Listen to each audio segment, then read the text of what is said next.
Microsoft Windows లో సాంకేతిక సమస్య తలెత్తింది. ప్రపంచవ్యాప్తంగా కంప్యూటర్లలో blue screen of death error కనిపిస్తోంది. దీంతో ఆయా సిస్టంలు షట్ డౌన్, రీస్టార్ట్ అయ్యాయి. విండోస్ సరిగా లోడ్ కాలేదు. రీస్టార్ట్ చేయడానికి ప్రయత్నించండి సందేశం చూపిస్తుండటంతో యూజర్లు తీవ్ర ఇబ్బందులు పడుతున్నారు. ఈ ఎర్రర్ కారణంగా ప్రపంచవ్యాప్తంగా వివిధ సర్వీసులపై ప్రభావం పడింది.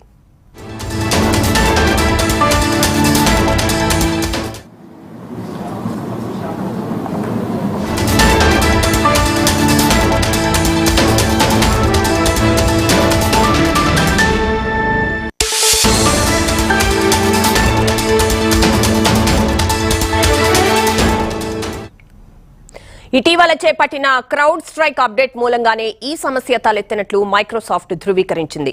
క్రౌడ్ స్ట్రైక్ అనేది ఓ సైబర్ సెక్యూరిటీ సంస్థ. విండోస్ తో పాటు వివిధ సంస్థలకు అడ్వాన్స్డ్ సెక్యూరిటీని అందిస్తూ ఉంటుంది. తాజాగా విండోస్ సిస్టమ్స్ లో నెలకొన్న బ్లూ స్క్రీన్ ఎర్రర్ కు ఆ సర్వీస్ అప్డేటే కారణమని క్రౌడ్ స్ట్రైక్ తెలిపింది.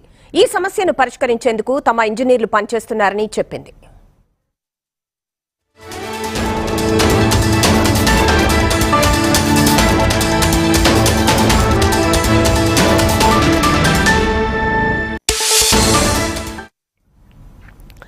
బ్లూ స్క్రీన్ లో కనిపిస్తున్న ఈ ఎర్రర్స్ ను బ్లాక్ స్క్రీన్ ఎర్రర్స్ లేక స్టాప్ కోడ్ ఎర్రర్స్ గా పిలుస్తారు. దీనివల్ల విండోస్ ఒక్కసారిగా షట్ డౌన్ లేదంటే రీస్టార్ట్ అవుతుంది.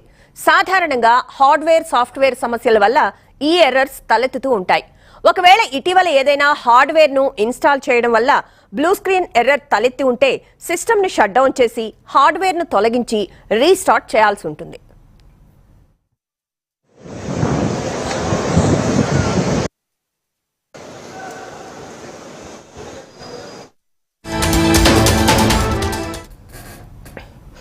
యూజర్ల ఇబ్బందులపై మైక్రోసాఫ్ట్ సంస్థ స్పందించింది.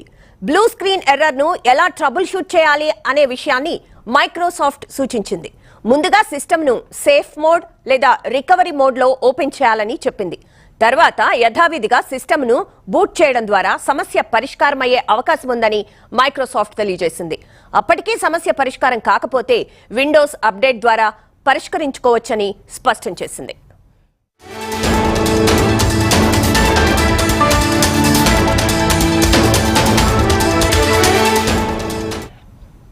ఇదే అంశానికి సంబంధించి మరింత సమాచారాన్ని శంషాబాద్ ఎయిర్పోర్ట్ నుంచి మా కరెస్పాండెంట్ దుర్గేష్ అందిస్తారు. దుర్గేష్.